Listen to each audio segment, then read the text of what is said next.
Olá, boa noite, sejam bem-vindos a mais um Sports Concierge. Hoje tenho aqui comigo o Eduardo Melo e o José Fernandes, mais uma vez. Bem-vindos e obrigado por estarem aqui outra vez. Vamos falar um bocado aqui sobre este final da Liga Portuguesa, do Campeonato de Portugal. Vamos falar também um bocado sobre o José Mourinho e fazer aqui o lançamento da final da Liga dos Campeões também. E como não podia deixar de ser, começar aqui com o campeão, o novo campeão de Portugal. Zé, qual é a sensação, depois de 19 anos, conseguires novamente festejar? Eu acho que já nem te lembravas, né? Como é que era o Sporting, o Sporting a ser campeão. Como é que tu te sentes? Boa noite, Miguel. Boa noite, Eduardo. É um prazer estar aqui com vocês. Em relação ao Sporting, pá, foi uma felicidade imensa. Foi pena não podermos festejar num âmbito normal, sem esta situação de pandemia. É assim, eu já não me lembrava o que era festejar. O último campeonato o último não, o penúltimo, também demorámos 18 anos a ser campeões. Ainda me lembro desses festejos até hoje. Ou seja, o Sporting é um clube que tem uma dimensão, em termos de número de adeptos, muito grande. Em termos de jogadores que forma e que projeta lá para fora, temos o Cristiano Ronaldo formado no Sporting, o melhor jogador do mundo, e outros também ganharam bolas de ouro. É um clube com uma dimensão enorme, pá, e é estranho festejar 18 em 18 anos ou 19 em 19 anos. É muito estranho, mas é uma felicidade imensa e é pena. Mas não tira a dimensão que o clube tem. Não lhe tira isso. Óbvio. E já agora parabéns também, não é? Obrigado, Miguel. Achas que foi bem ganho, foi merecido, tendo em conta aquilo que o Sporting foi fazendo ao longo da época? Eu penso que sim, penso que foi merecido. Porquê? Porque há um crescimento da equipa do Sporting, desde a primeira jornada à eliminatória com o LASK. Há um crescimento desde o início até ao fim do campeonato. Vê-se que a equipa vai crescendo, vê-se que a equipa vai maturando os seus processos. E acho que sim, acho que foi merecido, porque se não fosse merecido estaria outro clube no lugar do Sporting. Em termos de jogo, de futebol, acho que sim, foi merecido, foi muito bem merecido. Eduardo, achas que do teu lado o Futebol Clube do Porto poderia ter feito um bocado mais? E concordas com o José que foi merecido o campeonato ganho pelo Sporting? Em primeiro lugar, boa noite aos dois. Obrigado, Miguel, pelo convite, mais uma vez. É assim, quem ganha é sempre, basicamente é sempre justo, né? E o Sporting, sem dúvida nenhuma, teve mérito, bastante mérito na vitória do campeonato. É assim, não vou entrar na situação do Porto, porque o Porto, com mérito ou demérito, acho que não merecia vencer o campeonato. Assim como o Benfica também não mereceria se ganhasse. Portanto, o Sporting é um justo vencedor. Acho que até podia ter ganho com mais tranquilidade, podia ter rematado o campeonato mais cedo.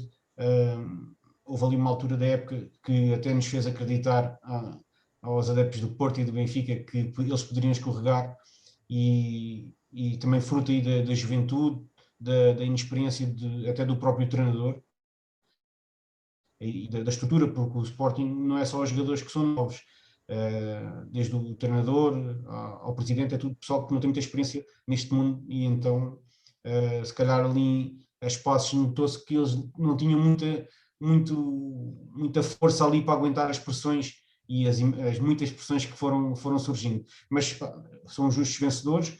O Porto podia ter feito um bocadinho mais. Acho que com a equipa nós temos bons jogadores, mas como coletivo se calhar ainda tínhamos que crescer um bocadinho para ser campeões nesta grande época do Sporting. Acho que era injusto. Achas que na fase final do campeonato o Sporting foi tendo ali alguns resultados mais à justa? E depois o jogo com o Benfica foi a única derrota que o Sporting teve.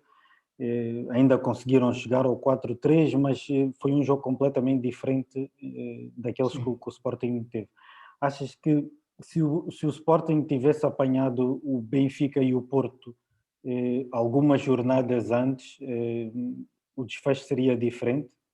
Acho que não, porque acho que a maneira como o Sporting levou o jogo contra o Benfica, o Sporting foi uma equipa que não sofreu muitos golos durante a época, até foi o ponto forte da equipa, foi a melhor defesa, né? E eles, acho que era o principal esteio da equipa, era aquele sistema defensivo que era muito difícil de entrar. Eles marcaram muitos golos, não marcaram tantos como o Benfica e como o Porto, mas sofreram poucos golos, geralmente quem sofre menos é que ganha. E eu acho que esses 4 golos que eles foram contra o Benfica, aquilo não vou dizer que eles relaxaram. Também já eram mas campeões, não é? já eram campeões, já estavam ali. O único objetivo ali que eles tinham dois. Era o Pote ser o melhor marcador, que continua até ao fim, e serem invictos na época. Mas pronto, acho que entre ser invicto e ser campeão, eu prefiro ser campeão, mesmo com muitas derrotas e com muitos golos feridos. Mas acho que a postura deles aliviou um bocado nesse jogo, porque já eram campeões. Já eram campeões, não é? Se fosse antes, acho que o Sporting era uma equipe muito difícil de derrotar. Zé, se esse jogo tivesse sido numa outra fase em que o Sporting ainda não tivesse sido campeão, achas que o impacto seria muito grande em termos motivacionais sobre a equipe? Poderia acontecer, poderia não acontecer, isso não sabemos.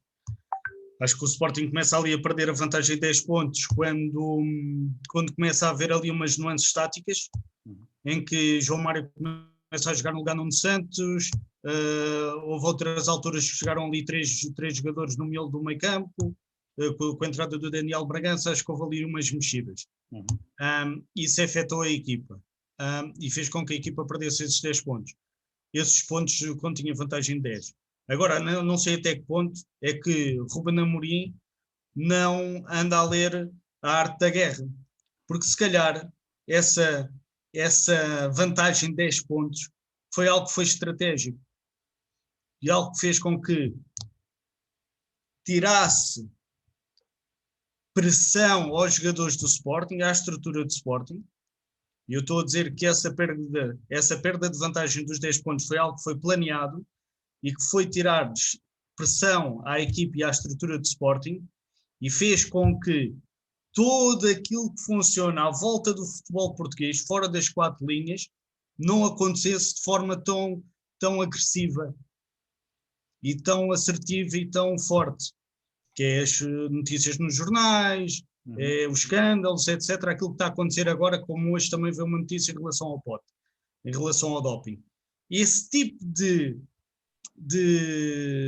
peripécias, de truques, de fitas que é utilizado no futebol português, com aqueles 10 pontos de vantagem, isso ia começar a acontecer de forma diária. E acho que foi algo que foi pensado, foi estratégico e é de alguém que tem uma mente e uma cabeça muito à frente.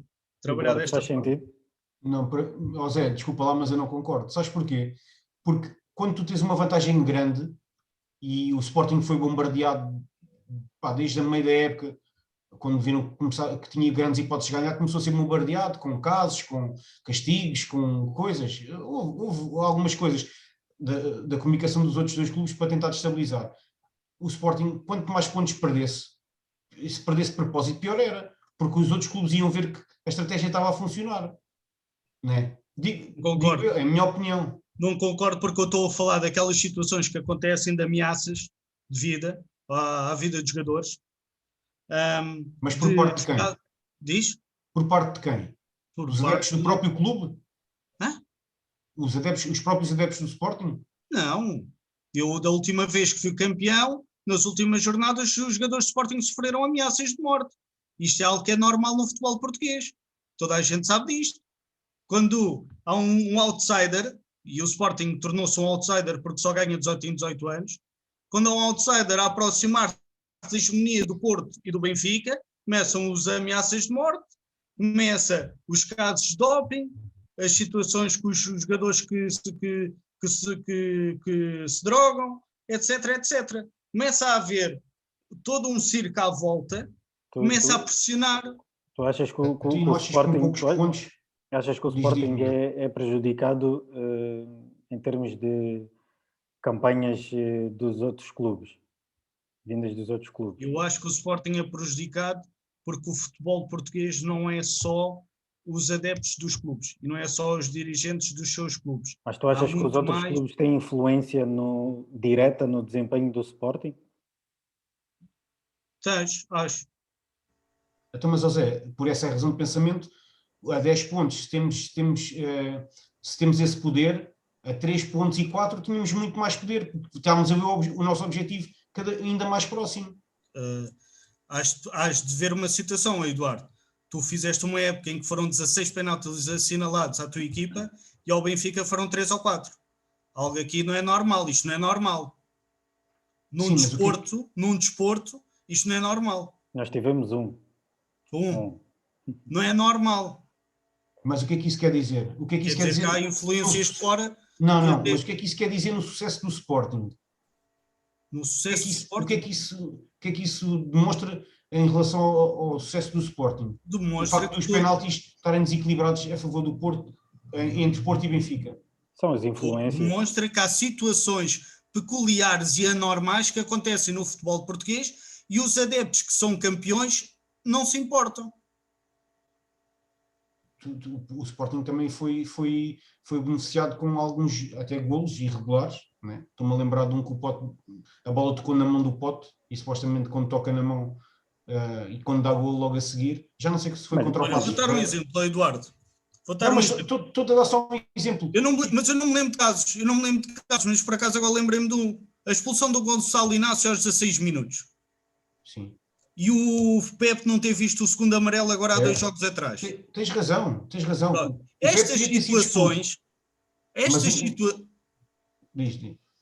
situações, porque eu não estou a falar destes casos de arbitragem.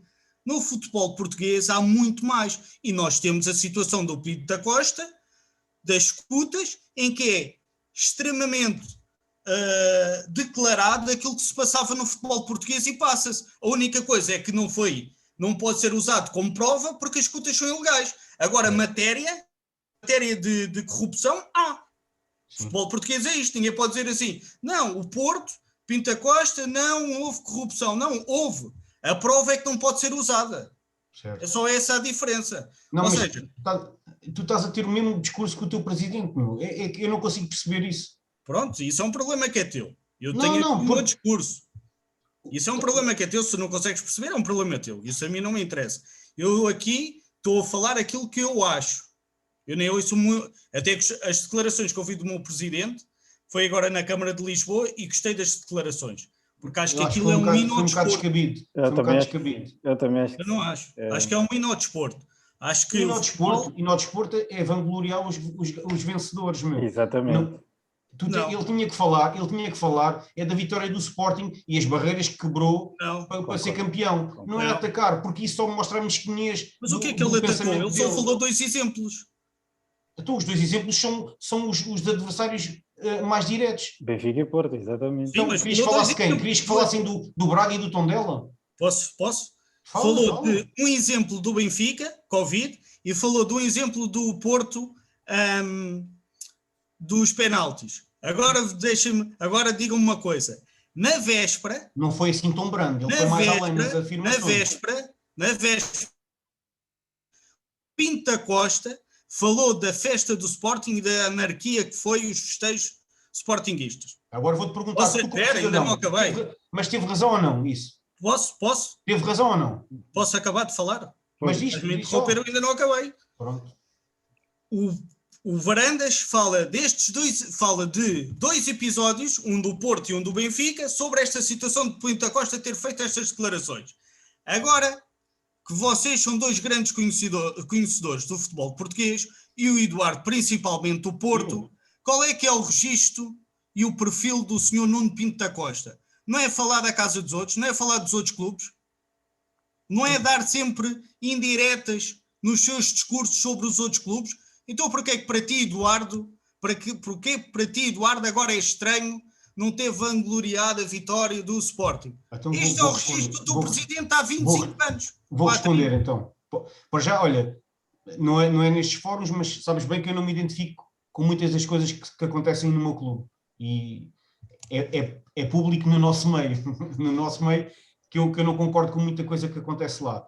Mas lá está, esse discurso que estás a ter é o mesmo discurso que se usa, que é: então vocês não fazem porcaria, então nós também podemos fazer. E esse discurso, eu não estava à espera do Sporting, que eram os tais apregoadores do fair play e nós somos a favor do desportivismo e não sei o quê. E agora, quando ganharam, a primeira coisa que fizeram, em vez de festejar, e festejaram mal, e vou repetir, festejaram mal, sem responsabilidade nenhuma, porque o Porto no ano passado foi campeão em Covid e não houve os excessos que houve este ano, mas pronto. E foi por causa disso que o Pinto da Costa falou.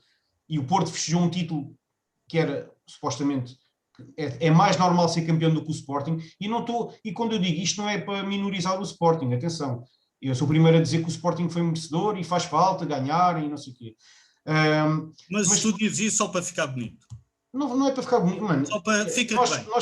Nós falamos sem ser aqui e eu digo a mesma coisa. Agora, tu não podes dizer, que então se o teu presidente faz, porque é que a gente não pode fazer? Isso, eu acho que isso não é o discurso. Olha, é a mesma coisa, esse discurso... Não estás a ser coerente. Eu não estou a ser coerente. Não, porque vocês é que não são coerentes, costumam dizer. Porque tu é que disseste que eu estava a ser igual ao meu presidente. Claro. Tu é que vieste buscar, então eu estou agora a fazer uma ressalva de comparação. Então tu estás-me a comparar com o meu presidente. Eu estou a comparar o meu presidente com o teu. Está bem. Não é? Tá bem. Eu só acho que num discurso... Olha, tu viste o Braga, o António Salvador, quando ganhou a taça, lá na Câmara de Braga? Vi. Ele atacou os outros todos. A questão aqui é que é muito criticada a postura do Porto, né, e do Pinto da Costa, neste caso, mas o Sporting demonstrou exatamente ser igual, o mesmo caminho, ser igual, exatamente. Teve exatamente a mesma postura. O que não era esperado da parte do Sporting. Claro. Né? Mas estratégias de comunicação valem o que valem. Exatamente. Ele teve a sua estratégia de comunicação. Agora dá-me graça é que dizerem que o Sporting festejou mal. O Sporting festejou mal. Festejou mal? Festejou mal. E vou continuar a dizer, Zé. Tu foste para o Marquês? Não. Porquê? Não estava cá, nem também não ia por causa do Covid. Pronto, é só isso. Estás a ver? Mas não é preciso falar muito mais. Mas o que é que o Sporting tem a ver com os adeptos que foram festejar? Não, isso é outra conversa. Eu não estou a dizer... Pronto, eu estou a dizer os adeptos do Sporting. Pronto, eu não vou dizer o Sporting. O Sporting é diferente. Pronto, não quero misturar... Mudando agora aqui um bocado para o norte, Eduardo. Do lado do Benfica tem havido muita contestação à volta do Jorge Jesus, devido à época que fizemos, não é? E em grande parte pelo investimento que foi feito pelo Benfica, não é? Mas o Futebol Clube do Porto não teve muito diferente em termos de desempenho. Mas não se vê tanta contestação ao Sérgio Conceição. Tu achas que ele tem condições para continuar?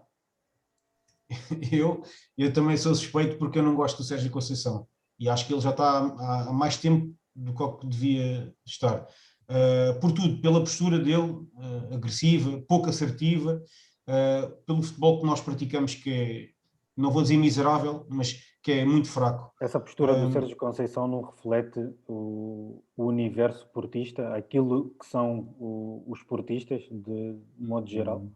Não. Eu sou portista e não me revejo no Sérgio Conceição. A única coisa que é assim, esse estereótipo que tu estás a querer dizer que se calhar ele está no Porto e não tem tanta contestação porque há muita gente que se revê no comportamento dele, porque ele apela se calhar àquele bairrismo, e se calhar eu por ser de Lisboa não sinto tanto isso, estás a ver? Eu sou adepto do Porto, mas sou de Lisboa, não sinto tanto essa vontade de mostrar que o Norte é melhor, e percebes? Eu sou do clube, não sou da cidade, e se calhar é isso que não me faz também rever na postura dele.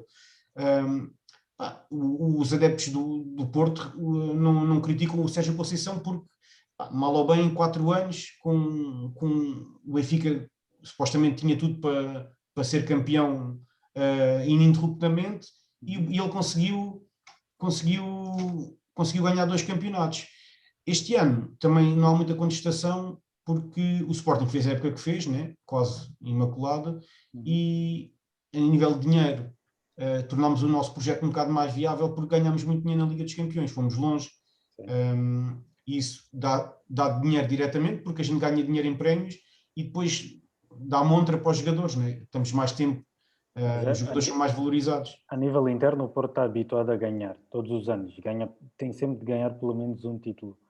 Sim. Onde é que o Porto falhou esta época? Eu acho que o Porto falhou. Achas que apostaram demais na Liga dos Campeões? É assim, tu consegues ver 2 Portos ao longo da época. Tu consegues ver um Porto da Champions, que éramos uma equipa aguerrida. A imagem que ficou no jogo das Juventus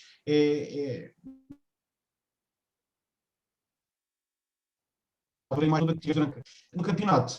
Não sei, se calhar não vou tão a sério, porque precisava de dinheiro, precisava de liquidez, e no campeonato não dá esse dinheiro. O acesso à Champions dá muito dinheiro, mas a época foi mal preparada, tivemos jogadores, eu acho que foi mal preparada. Não gostei muito da época. Perdeu a força que tinha? Zé, achas que o Porto perdeu a força que tinha?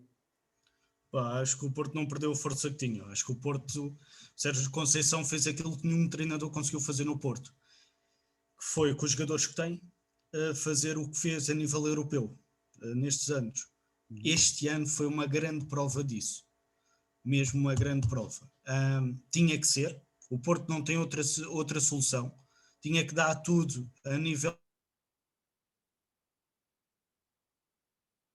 buscar o dinheiro, a parte financeira que é urgente no Porto e que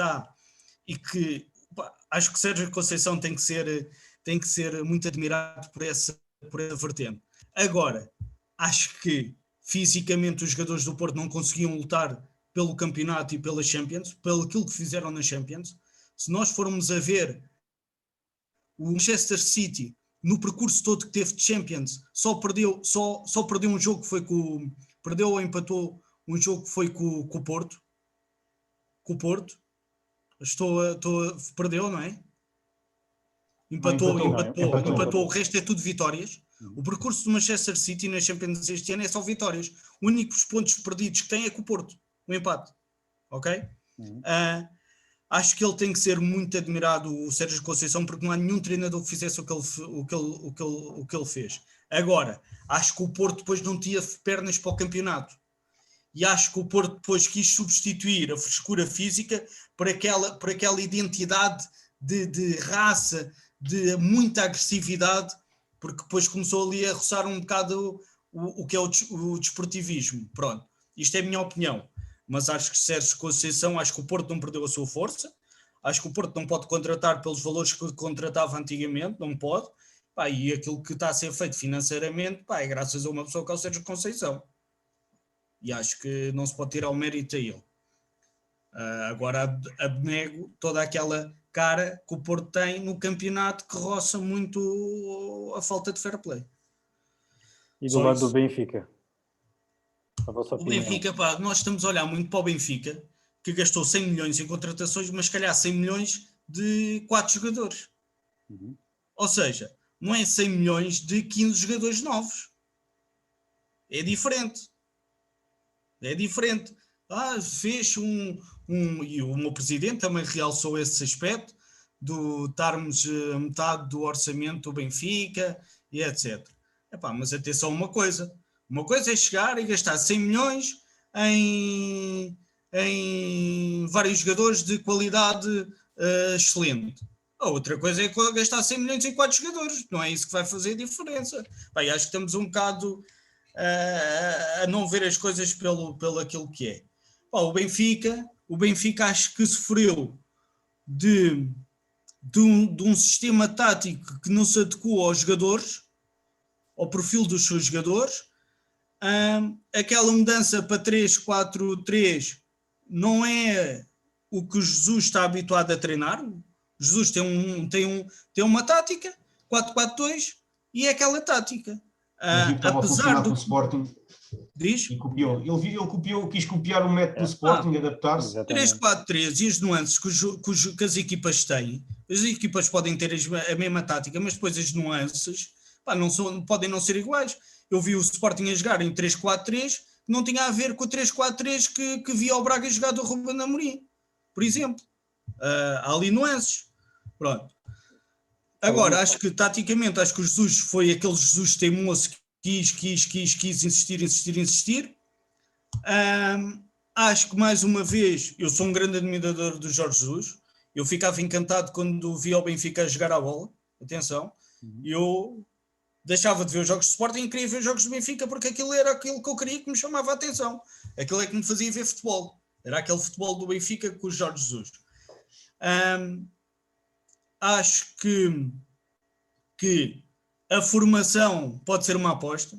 Jorge Jesus já não vai mudar. É uma aposta. Temos amanhã um finalista da Champions que tem 3 jogadores formados no Benfica. E um deles que a defesa de uma dessas equipas que andava a meter água, e desde que esse jogador chegou a esse clube, a defesa ficou muito consistente. E vai ser o melhor jogador da Premier. E eu não sou admirador não era admirador desse jogador, não admirava. Eu também não. E hoje em dia sim. E há aqui coisas no Benfica, isto depois criaram um paralelismo em relação ao Benfica, que Jorge Jesus tem ideias fixas, ok? Tem necessidades de ser um criador de treino, de novas formas de treino, etc, etc. E isto é que alimenta a sua vibração, a sua intensidade, ok? A sua entrega. E o Jorge Jesus precisa disto mentalmente. Agora que o Benfica podia ter dado muito mais, podia.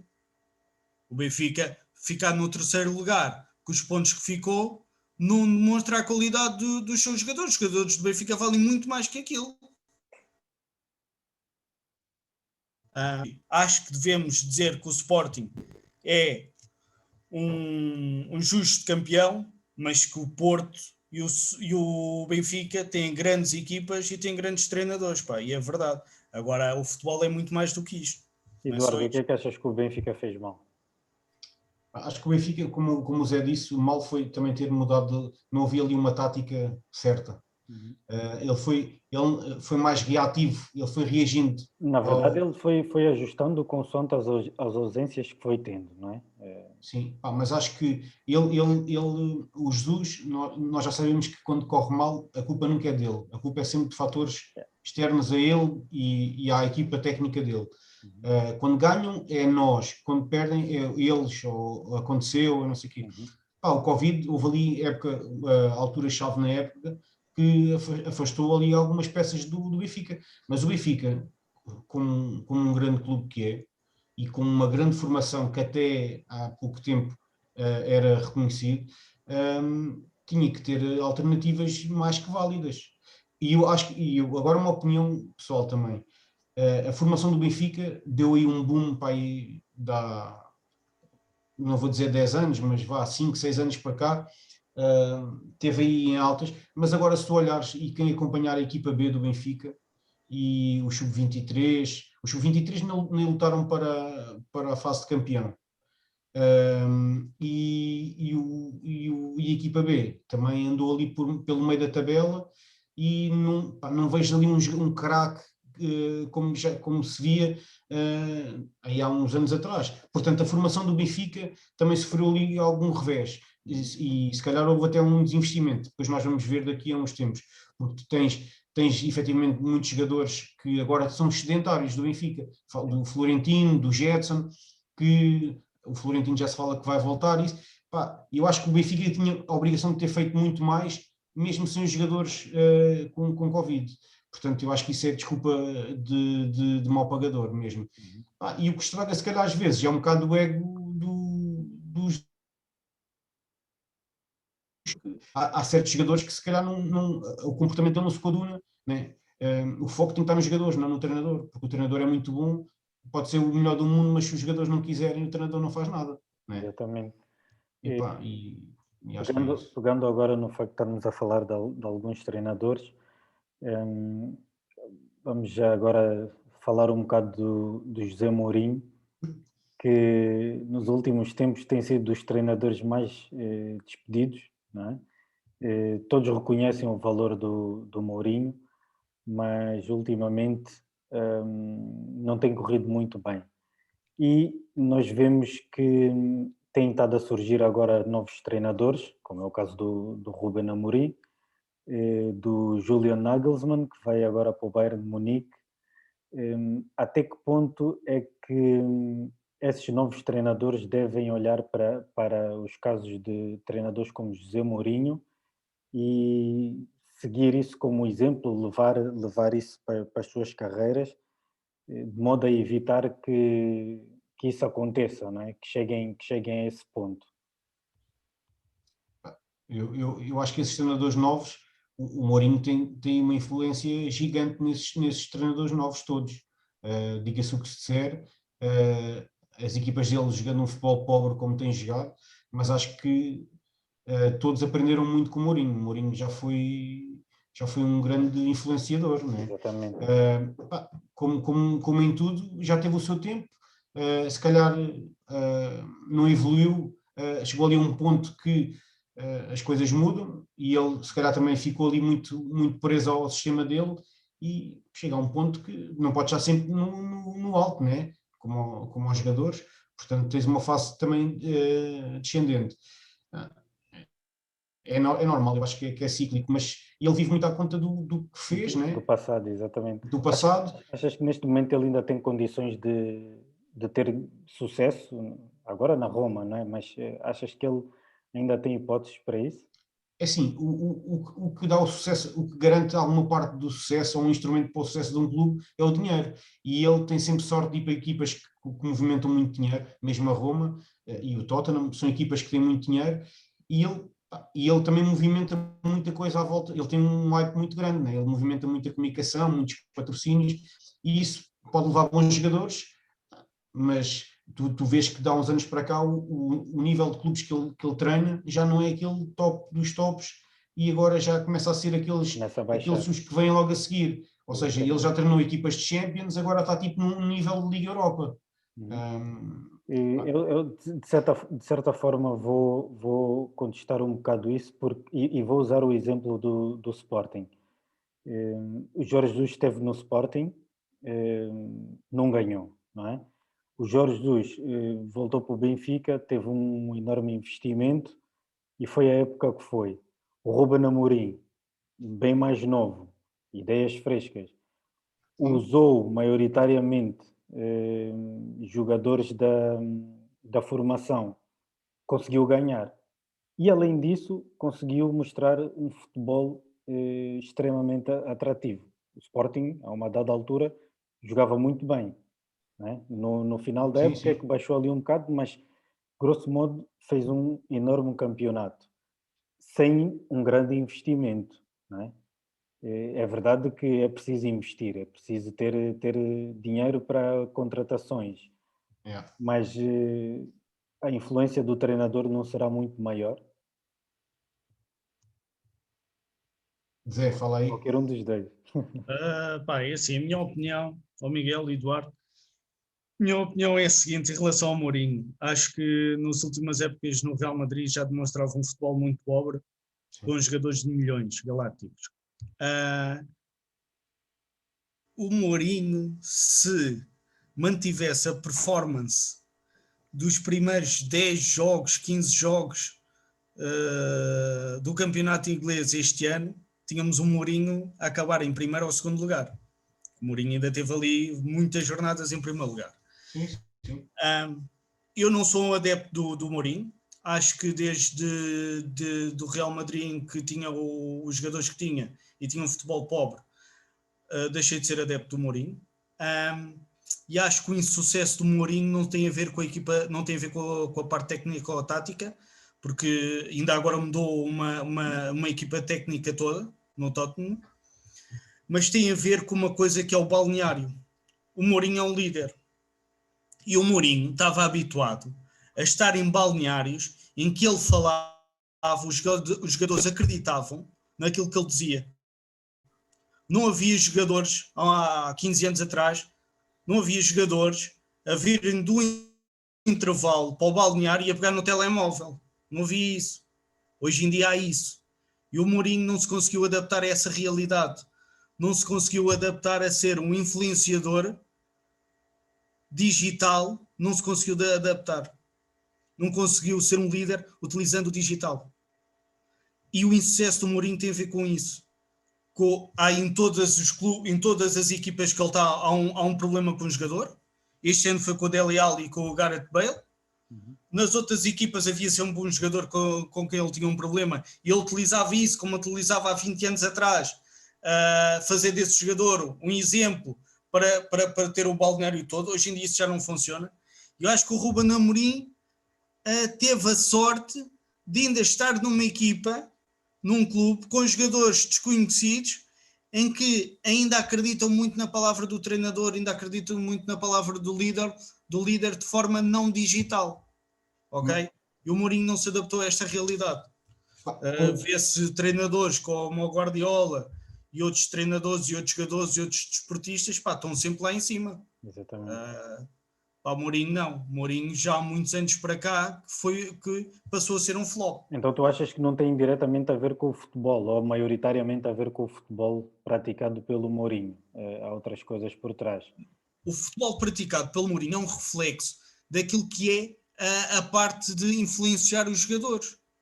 No treino, quando eu estou a dar indicações... O futebol do Mourinho não é atrativo, não tem aquele futebol vistoso que dê vontade de acompanhar, ao contrário, por exemplo, do futebol do Liverpool, com o Klopp, do Guardiola, né?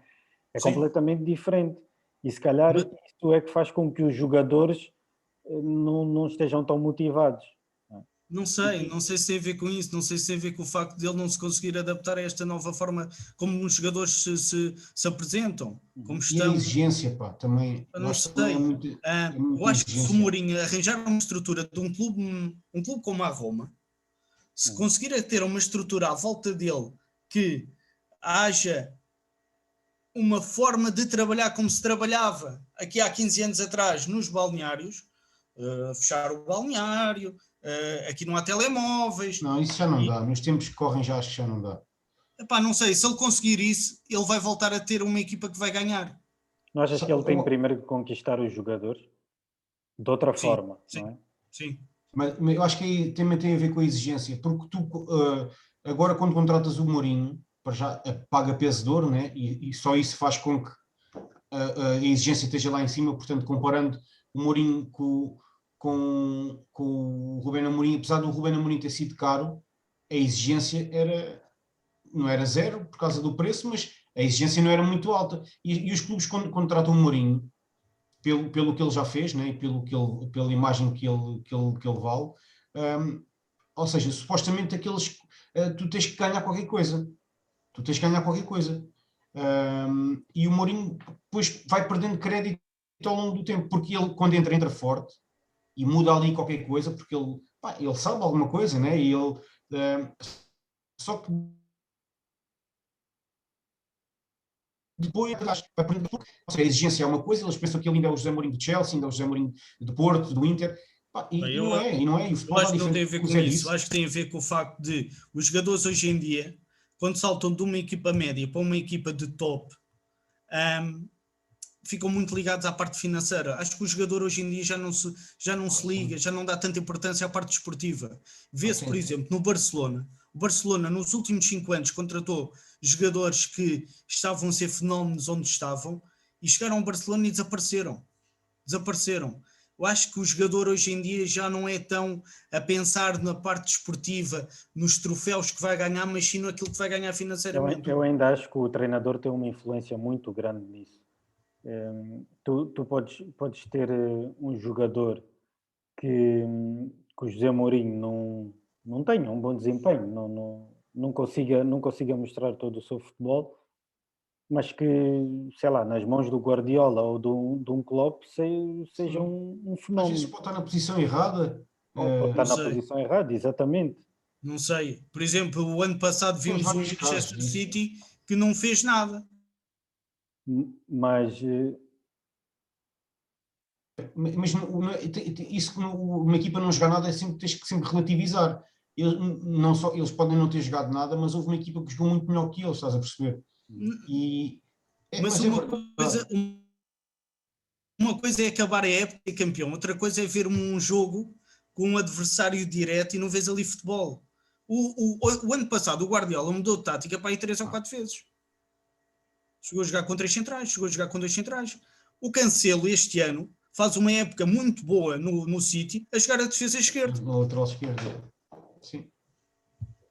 Mas Eu acho que os jogadores hoje em dia ligam muito mais à parte financeira do que à parte esportiva. E há uma diferença abismal entre um jogador que está numa equipa do centro de Londres, e de uma equipa ali na Padre Cruz. Acho que são mentalidades completamente diferentes. Sim, se calhar o compromisso não é tão grande com a equipa. É isso. Tu tens agora um caso que eu até achei muito estranho, mas também que é o Alaba, que saiu do Bayern e foi para o Real Madrid. Acho que foi anunciado hoje ou ontem. Sim. E ele foi mesmo por uma questão financeira. Claro que nós nunca sabemos, porque há casos e casos de jogadores que se mudam, ou porque a mulher tem uma doença e tem que fazer um tratamento, ou porque, como o Tevez também quando voltou para a Argentina, tens vários casos.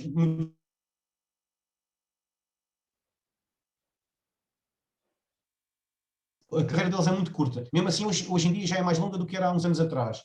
Hoje um jogador já faz 20 carreira. E nesses 20 anos tem que amelhar, porque eles, a partir do momento que deixem de jogar, aquilo é uma quebra no rendimento. Um jogador que ganha 1 milhão de euros por mês, quando acaba a carreira, mesmo que vá para treinador, nunca vai, se calhar vai ganhar isso num ano. sim.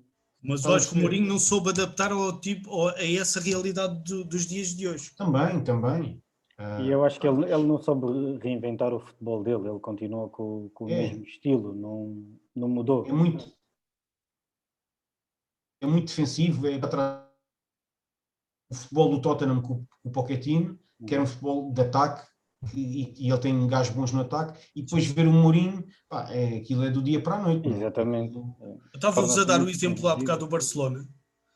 E há jogadores como o Dembélé que foram para o Barcelona e desapareceram. O Griezmann, quando foi para o Barcelona, deixou de ser aquele Griezmann que era do Atlético de Madrid. E outros. E muitos outros. Há jogadores que são tipo eucaliptos. Sabes o que é? Não, é verdade. O eucalipto seca tudo o que está à volta. Eu ouvi essa expressão em relação ao Ronaldo. Apesar de gostar muito do Ronaldo e do Messi, que são os melhores, foram os melhores durante muito tempo, mas é verdade, eles quase que secam tudo à volta, né? A equipa passa toda a jogar. E um jogador, eu por acaso não percebo muito o Griezmann, mas um jogador que se evidenciava e que era a estrela do Atlético, foi para o Barcelona e é só mais um. Mas também pode ser às vezes o peso do clube, não é? Acusa a pressão. Sim, também. O Filipe Coutinho também tem grande valor e no Barcelona basicamente desapareceu. E no Liverpool também não joga muito. Sim.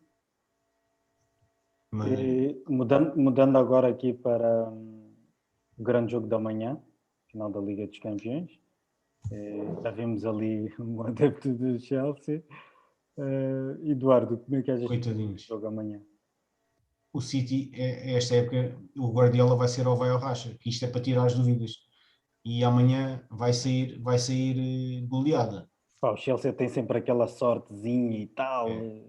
Achas mas que tu viste o Chelsea já contra o Porto e não jogou nadinha. O Porto jogou muito bem e até sou suspeito, mas acho que o Porto até merecia ter passado a eliminatória. Sim, eu concordo. Mas acho que o City... Não gosto disso, mas concordo. Sim, é assim, uma final é sempre uma final. Nós vimos agora da Liga... Infelizmente foi anulado, ou anulou-se, não sei. Mas o City, acho que tem tudo para ganhar. E se bem que o Chelsea é uma grande equipa, tem bons jogadores, tem um bom treinador.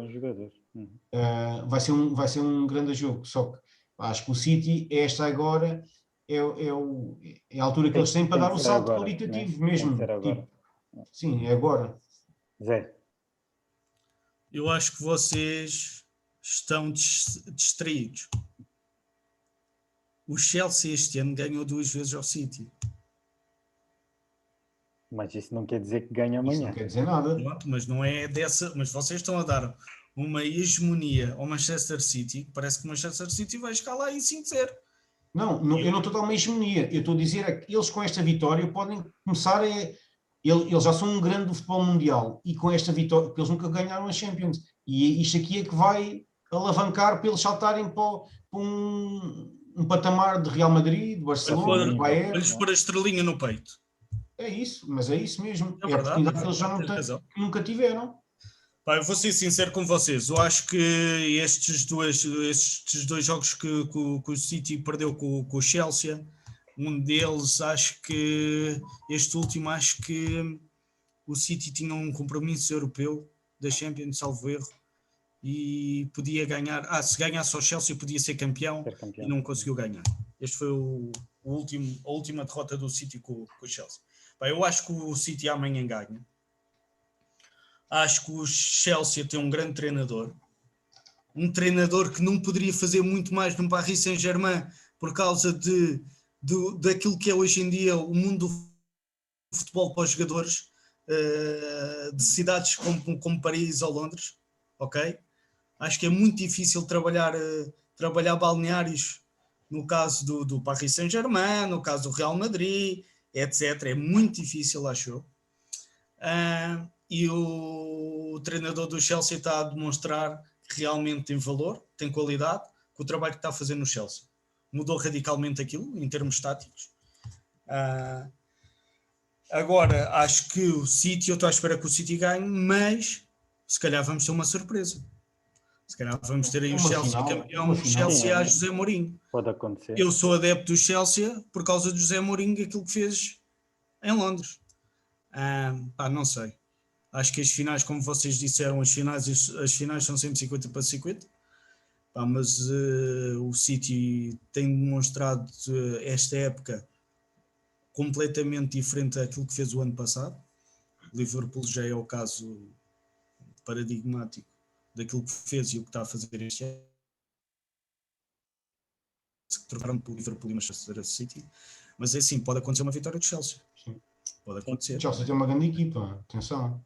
Pois tem, mas... Desde a baliza até ao ataque tem... Mas eu acho que... Tem alguns que se calhar vão estar no melhor 11 da época, se calhar. Sim, mas eu concordo com vocês. Acho que o Manchester City é capaz de ganhar a Champions. E acho que merecem. Tanto uma como a outra equipa, acho que merecem.